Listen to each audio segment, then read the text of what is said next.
Oiê! Mais uma vez estou aqui para falar um pouquinho de economia. No último vídeo eu falei sobre as minhas prioridades. Então hoje eu queria compartilhar com vocês algumas coisas que eu faço para economizar antes de viajar. Já fazem 5 anos que eu tenho viajado bastante, que eu tenho focado nisso. E durante meu intercâmbio inteiro eu viajei bastante pelos Estados Unidos, economizei o máximo que eu podia para conseguir viajar. Quando eu voltei para o Brasil eu resolvi aproveitar o momento que eu estava aqui, então eu já viajei para vários lugares aqui também.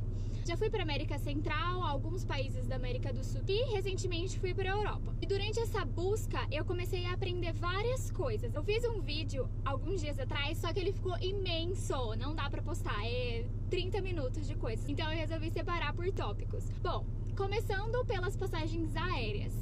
Cara, não é nenhum milagre conseguir uma passagem aérea barata. Só que você precisa de algumas coisas que são essenciais. Eu sei que todo mundo tem férias e tal, só que eu prefiro não viajar em alta temporada. Sempre alta temporada é um caos. Muita gente dentro das nossas fotos.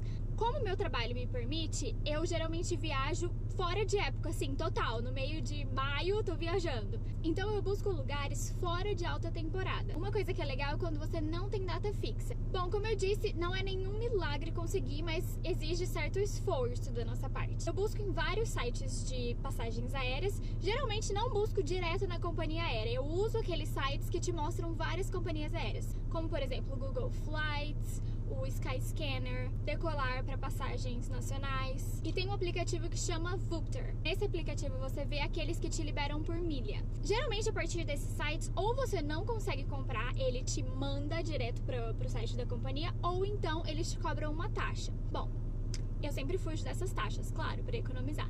Eu sei o horário do voo que tá barato, sei o dia, então eu vou direto no site da companhia aérea e compro por lá mesmo. Porque senão você vai pagar duas taxas, a taxa do site que tá te ajudando e a taxa do site da companhia aérea. Como eu falei no vídeo anterior, eu tenho uma lista de lugares que eu quero ir, então geralmente eu não tenho um destino fixo.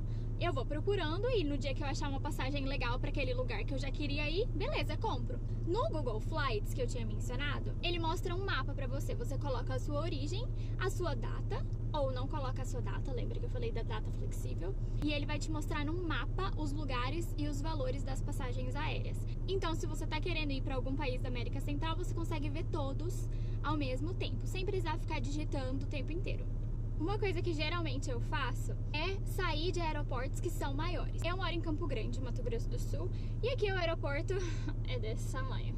Então eu nunca saio para viajar para fora do país daqui. Eu compro 2 trechos separados. Um Campo Grande, São Paulo, e outro São Paulo, o país de destino. Bom, por que eu faço isso? Geralmente há uma economia de mais de R$1.000. Já foram várias vezes que eu fiz isso e sempre ficava muito mais caro saindo daqui direto. O voo que sai daqui de Campo Grande, ele não vai direto. Ele sempre vai parar no aeroporto internacional, São Paulo, Rio, Brasília ou qualquer um desses. Então o que eu faço? Eu quebro essa passagem, assim as taxas diminuem e assim o valor da passagem também diminui.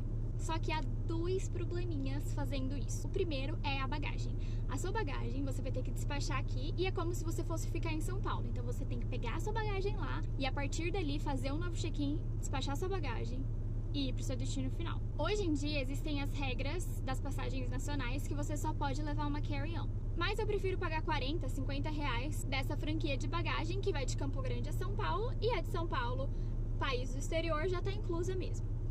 O outro probleminha é que a sua passagem de São Paulo não fica garantida se você atrasar aqui em Campo Grande. Como elas não estão conectadas, é um perigo. Então, geralmente, o que eu faço? Compro o voo de manhã saindo de Campo Grande e o meu voo saindo para o exterior à tarde. Porque problemas acontecem, né? Se meu voo for cancelado aqui de manhã, eles têm que me realocar em algum outro voo. Só que a passagem de lá de São Paulo não tá garantida, né? Você tem que chegar lá primeiro. Então, eu sempre fico nervosa, mas eu pago barato. E sempre deu tudo certo. Então, é só colocar uma escala que você tá fazendo bem longa e aí não tem problema. Uma coisa legal também que eu faço é estender a minha estadia se eu paro em algum país. Eu sempre busco ter conexão longa. Eu sei que isso parece besta, Mas eu amo ter conexão longa, mas muito longa. Não gosto de conexão de 5 horas. 5 horas não dá pra fazer nada. Eu amo ter conexão acima de 8 horas. No meio do ano, a gente foi pra Europa e eu parei em Roma. Eu tinha uma conexão de 8 horas em Roma na ida e 8 na volta. O que eu fiz? Desci em Roma, passeei, conheci a cidade e foi mais um destino na minha lista. Então a gente pode usar esse tempo que a gente tem pra conseguir ver novos lugares. Outra coisa que eu faço que é bem legal também é comprar multitrechos. Pra você que não sabe o que é multitrechos, tá perdendo uma grande oportunidade. Eu não vou falar aqui porque tem que ser um tutorial gigantesco, então acho que eu vou colocar no meu Instagram, é só me seguir no meu Instagram e eu deixo nos destaques lá. Para as passagens promocionais, geralmente eu fico ligada no Instagram chamado Passagens Imperdíveis, mas eu uso também esses preços para ter uma base de quanto custa viajar para cada lugar.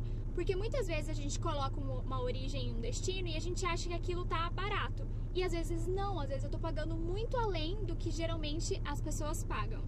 Bom, então é isso. Essas são algumas das dicas que eu faço. Desculpa se eu esqueci de alguma coisa, é que eu fico nervosa. Se você gostou desse vídeo, compartilhe ele com quem você sabe que gosta de viajar, mas pensa que viajar é muito caro. Claro, se inscreva no meu canal, porque eu vou fazer vários vídeos sobre esse tema, porque tem muita coisa pra falar. E eu quero saber também o que vocês fazem pra economizar antes de viajar e me ajudar também. Então escreva nos comentários aqui embaixo dicas que você tem, ou então fala comigo no Instagram. É isso, gente. Beijo e até a próxima.